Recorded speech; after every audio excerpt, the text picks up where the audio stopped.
Hey there, folks. Today's video is a message to all the oligarchs out there, the billionaires and their cronies. See, I'm worried about you people.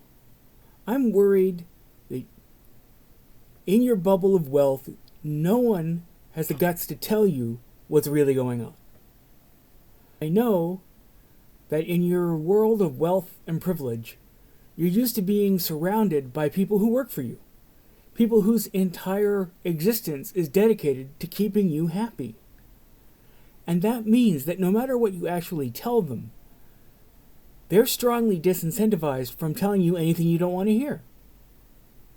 Because basically, your wealth makes you an infant, and no one wants to make the baby cry. My main thing is to give you the lowdown on how precarious your position is. Because I'd hate to see people end up on the guillotine when they might have been able to save themselves. So here's the deal. You have always held your wealth at the permission of the people. We let you be rich. And the truth is that we can take it away. We could make you poor. We could force you to live like everybody else. And I know that it is such in human psychology that a loss of status like that feels worse than death. So I want you to know what's truly on the line. I know that most of you would rather die rich than live poor, but we are not going to give you that option. And any idea you have that you can stop the people from simply rising up and taking away the power that you so clearly should not be trusted with is absolute vanity.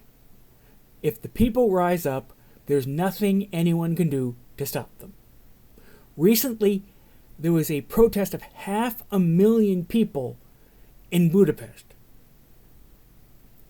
500,000 people at a Pride festival. Well, Pride March. And their government is atrocious and homophobic and repeatedly told the people, if you go there, there will be dire legal consequences. The people went anyway, and nobody did jack shit. Because even total fascists know that if it's 500,000 people, there's nothing you can do. And that if they were to send in the thugs to start busting heads, the people would just kill them, basically. Or at the very least, if they would resist, and they'd be screwed. And the thing is, a fascist's power can be completely shattered by this. They can find themselves like Mussolini hanging out a fucking window.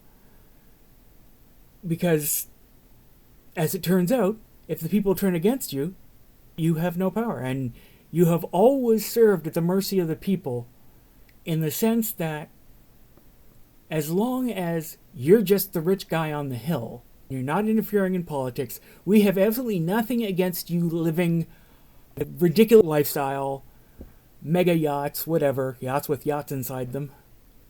No one cares about that, really. But you have forgotten this lesson.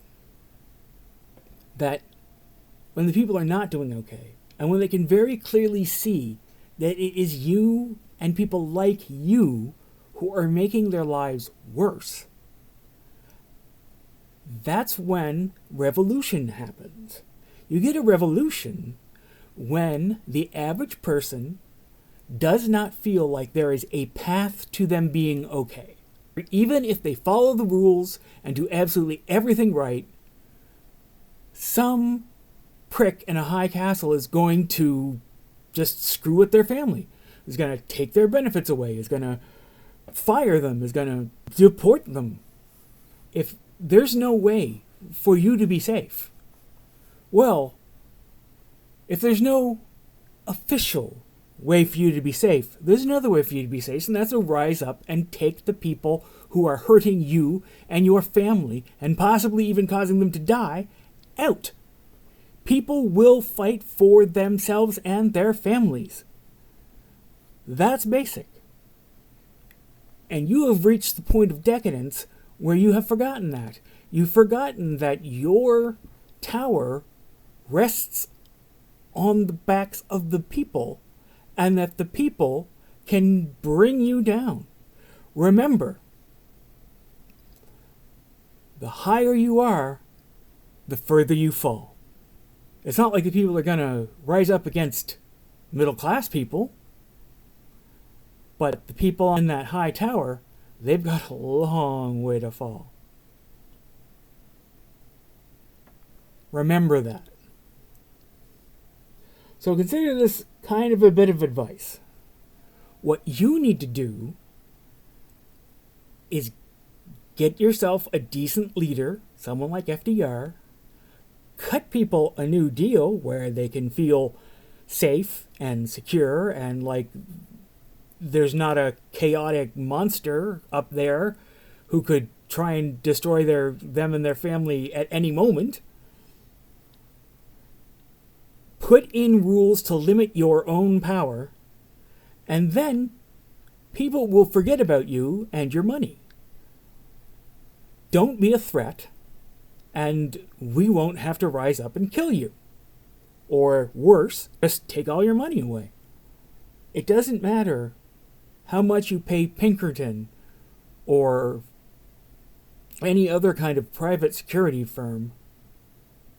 500,000 people marched. Do you really think that they could do anything against 500,000 people? They can't. So consider this to be my advice for you to keep yourself alive and rich. Stop Trump. Stop people like him. Tell your pet politicians that the jig is up and it's time for them to save their asses and yours. And that'll only happen when you stop being a threat. So stop being a threat. Don't take people's Medicaid away. Don't let Trump fire people at random. Get rid of his cabinet of idiots. Replace his government. It's time for regime change. Because this regime, right now, is going to get you killed. Well, I guess that's all for me for today, folks. I will talk to you nice people again tomorrow. Bye-bye.